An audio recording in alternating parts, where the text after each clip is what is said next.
Well, it is so good to be with you all. What an extraordinary crowd, and it was organized in just a few days. It's amazing, amazing. There are few issues in Washington that could so easily bring together leaders of both parties in both chambers. But the survival of the state of Israel and her people unites us together, and it unites all Americans, all Americans. Let me be very clear. The United States stands unequivocally with our neighbor, our friend, our ally, Israel. They're neighbors in a global sense, that's right. Last week, a bipartisan group of members stood in solidarity on the steps of the House to mourn the lives in the October 7th attack and to grieve with the families of Israeli hostages that are still being held in Gaza. We heard heartbreaking and tragic accounts of their kidnappings. And of course, as you know, many of those families haven't received an update on their well-being since that day. As a parent myself, I can begin to comprehend their despair. All of us feel that way. This morning, we watched the horrific film that was produced by Hamas from their own cameras as they committed the assault. It's unspeakable. The auditorium was full of Republicans and Democrats in the House, and they wept as we watched the film together. Most couldn't sit through it. These Israeli hostages were kidnapped in their homes by barbaric Hamas terrorists for simply being Jewish and living in Israel.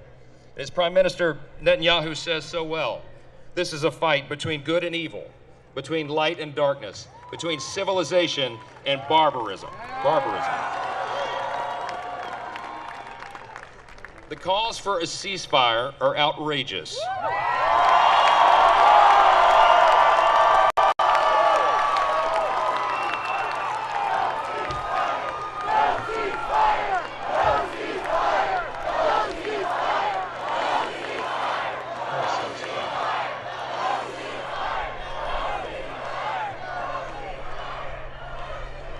We stand with you in that. Hamas terrorists waged the bloodiest assault on Jewish lives since the Holocaust, and there are hundreds of hostages, many of them Americans, still stuck inside Gaza.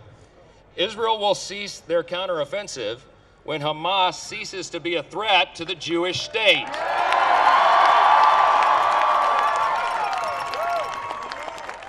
But Hamas's genocidal and anti-Semitic rhetoric isn't just confined to Gaza, as you know.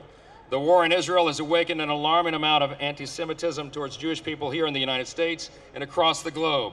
From the halls of Congress to college campuses, this rise of anti-Semitism must be stopped.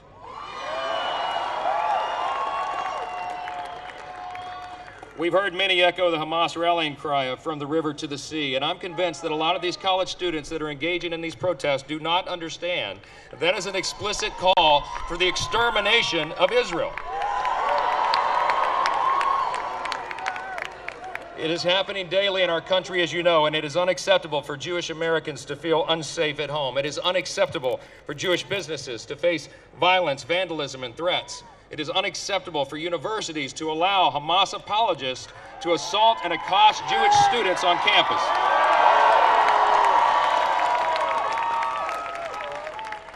It is unacceptable for any political leader in this nation to give credence to this dangerous rhetoric. We can and we must do more to stand with our great ally and friend. And it is my hope that this gathering today serves as a reminder to the entire world, but also to those within our own borders, that the United States stands proudly with Israel and the Jewish people forever, forever. Thank you for allowing us to be a part of this. God bless you.